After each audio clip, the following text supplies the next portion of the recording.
In today's video, I'm making a creamy tomato sauce using fresh Roma tomatoes.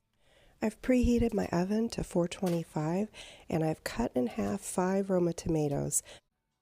Spread them out on the baking pan and then drizzle them with olive oil. Once they're drizzled with the olive oil, rub it around to cover the surface.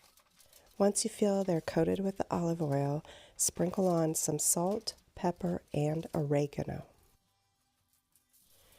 And once this is done, we can move on to the garlic.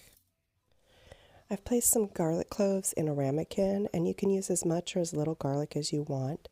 Then I'm going to drizzle those with some olive oil, add in a little salt and pepper. Next I mixed them up a little bit to make sure the garlic was coated, and then tightly covered with a piece of tin foil and set it on the pan with the tomatoes.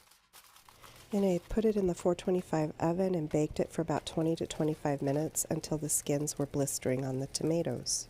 I like to let the tomatoes cool a bit so they're not screaming hot, and then I go ahead and put them in my container that I'll be using to puree them.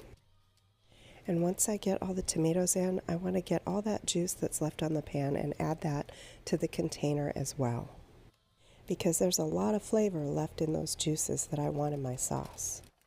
Next, I'm going to squirt in about a tablespoon to 2 tablespoons of tomato paste. Next, I'm adding a little bit of balsamic vinegar and the garlic cloves that I roasted. Snap on the lid and give it a puree. Next, I'm heating up some olive oil in a large pan and adding the pureed tomatoes. To that, I'm adding some onion powder, a little more salt, pepper, oregano, and a little bit of garlic powder. Also a very small pinch of sugar. Then I'm going to mix it up and heat it until it's lightly bubbling. At this point, I'm going to add in some heavy cream, about a tablespoon to 2, and you don't have to do this. If you want to leave out the cream, the sauce will still be really good. I added it because I wanted a rich, creamy sauce. Once the cream has heated up, it's time to add in your spaghetti noodles or pasta of choice. Mix it around and you're ready to serve. Once it's plated, I like to add some Parmesan cheese and red chili flake. I hope you give it a try and enjoy it, and thanks for watching.